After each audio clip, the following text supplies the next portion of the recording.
Hello guys, welcome to Pranay's Dream. It's me Pranay. So তোমরা কি excited আমার part 1 drawing এর part 2 দেখার জন্য? তো যদি এক্সাইটেড হয়ে থাকো তাহলে আমার ভিডিওটা ফুল দেখবে। এটা হচ্ছে একটি গ্রামীণ ড্রয়িং। তো গ্রামীণ ড্রয়িং যেহেতু দেখতে তো হবে, কারণ আমাদের প্রায় সময় দেখা যায় গ্রামীণ ড্রয়িং করতে হয়। সো এই যে আমি একটা গ্রামের দেখে নিচ্ছি। আমার না গ্রামের এই সুন্দর সুন্দর পথ, এই সুন্দর সুন্দর গাছ, এই পরিবেশগুলো খুব ভালো লাগে। বাড়ির পাশে গাছ, এই যে খুব সুন্দর লাগে আমার গ্রামের পরিবেশ। তাই আমি আজকে নিয়ে এসেছি তোমাদেরকে গ্রামের পরিবেশের ড্রয়িং নিয়ে।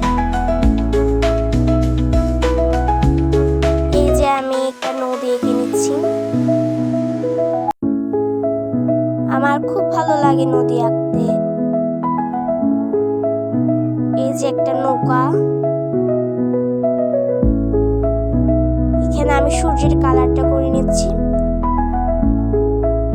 আমরা অনেক সময় সূর্যের কালার নিয়ে সমস্যায় পড়ি, তো আজ থেকে আর এই সমস্যাটি করতে হবে না। এভাবেই আমরা সূর্যের কালারটি করে নিতে পারবো।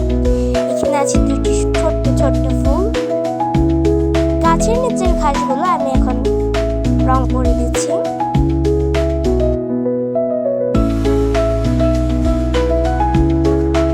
এই যে আমি এখন আকাশ আঁকছি।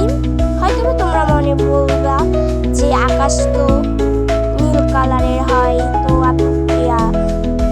আকাশটা আপনি কমলা কালার কেন দিচ্ছ তুমি? তো এটার কমলা কালার দেওয়ার মূল বিষয় হচ্ছে আমি এখানে ড্রয়িং করছি পড়ন্ত বিকাল। এই পড়ন্ত বিকালের আকাশটা কিন্তু লাল আর কমলার মাঝেই থাকে। লাল কমলার সাথে যদি হলুদ হয় তাহলে তার কোনো কথাই নেই।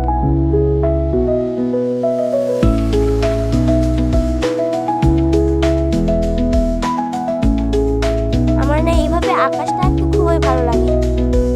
এখন আমি করে নিচ্ছি মাটির রং।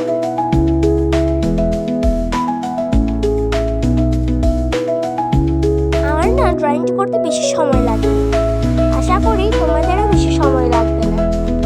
এটা যদি কেউ কোনো পরীক্ষার জন্য করতে চাও তাহলে একটা পারফেক্ট ড্রয়িং, বিশেষ করে 2 থেকে 1 এর মধ্যে। যেহেতু 3 তে জল রং হয় তাই এটা আমি 3 কে বলবো না। যদি কারো 3 মোম রং করতে পারো এটা ভালো আছে তোমাদের জন্য। এই যে আমি ঘরগুলো করে দিয়েছি। শেষ আমার ভিডিও এখানেই। Thanks for watching.